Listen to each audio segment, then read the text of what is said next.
मायावती ने क्या इशारा कर दिया है आकाश आनंद को लेकर, ये बड़ी खबर है। क्यों खबर है ये? क्योंकि मायावती जो है वो काशीराम की पुण्यतिथि पर जो कार्यक्रम है जिसमें बसपा के बहुत सारे कार्यकर्ता पहुंचे हैं लखनऊ, पूरा मैदान खचाखच भरा हुआ है।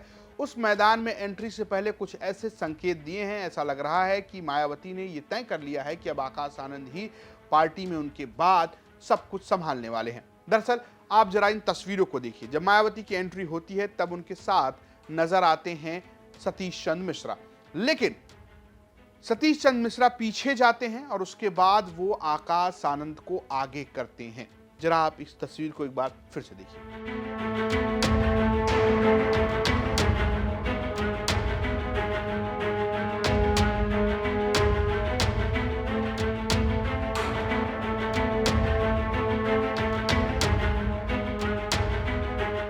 अब जब आप इस तस्वीर को देखते हैं तो इस तस्वीर में आपको एक चीज और नजर आती है कि आकाश आनंद अब लगातार मायावती के पीछे नजर आते हैं, बिल्कुल पीछे ही नजर आते हैं।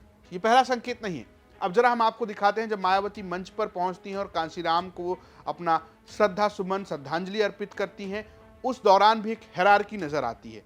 सबसे पहले मायावती करती हैं, आप वीडियो में देख सकते हैं। मायावती पहले फूल चढ़ाती हैं और पुष्प अर्पित करती हैं, उसके बाद आकाश आनंद करते हैं। जी हाँ, सतीश चंद्र मिश्रा या उमाशंकर सिंह या फिर आनंद कुमार जो कि आकाश आनंद के पिता हैं, वो भी नहीं करते हैं। आकाश आनंद जिनकी वापसी हुई पार्टी में, वो उसके बाद जो है पुष्प अर्पित करते हैं, उसके बाद आनंद कुमार, उसके बाद सतीश चंद्र मिश्रा। ऐसी एक हैरारकी नजर आ रही है। तीसरी बात करते हैं, जब मायावती मंच पर पहुंचती हैं और वो हाथ हिलाती हैं तो सिर्फ दूसरा जो व्यक्ति अभिवादन कर रहा है उनका नाम है आकाश आनंद। आकाश आनंद हाथ जोड़े हुए नजर आते हैं। तो ये तीन तस्वीरें जो आप देख रहे हैं मायावती की रैली से, ऐसा लग रहा है कि आज यानी कि जब मायावती 9 अक्टूबर को रैली कर रही हैं तो कहीं ना कहीं वो आकाश आनंद को दोबारा पार्टी में स्थापित करने की कोशिश कर रही हैं।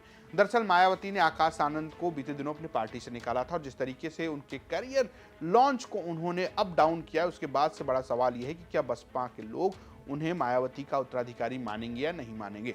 दरअसल सबसे पहले इसकी शुरुआत तब हुई जब आकाश आनंद ने लोकसभा चुनाव में कुछ भाषण दिए, जिसके बाद मायावती ने अपरिपक्व बताया और उन्हें सभी पदों से हटा दिया। फिर इसके बाद अशोक सिद्धार्थ को लेकर मायावती का गुस्सा हुआ, उन्होंने अशोक सिद्धार्थ को निकाला और उन्होंने आरोप लगाया कि आकाश आनंद के पीछे उनके ससुर अशोक सिद्धार्थ हैं।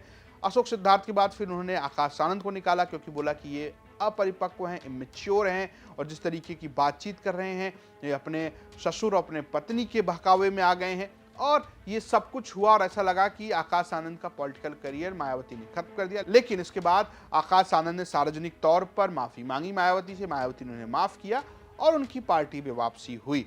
वापसी के बाद उन्हें वापस से उसी तरीके से नेशनल कोऑर्डिनेटर बनाया गया। हालांकि मायावती ने जब आकाश आनंद को पार्टी से निकाला था उससे पहले उन्होंने उत्तराधिकारी भी बनाया था, लेकिन अब उन्होंने कहा था कि उनके जीते जी कोई भी उत्तराधिकारी नहीं होगा।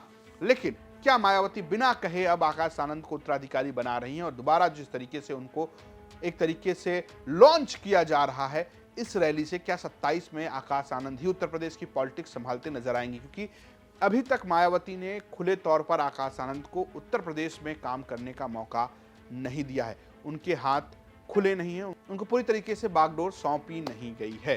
तो आपको क्या लगता है इन तस्वीरों के क्या मायने, हमें कमेंट बॉक्स में जरूर बताएं। देखते रहें यूपी तक। नमस्कार।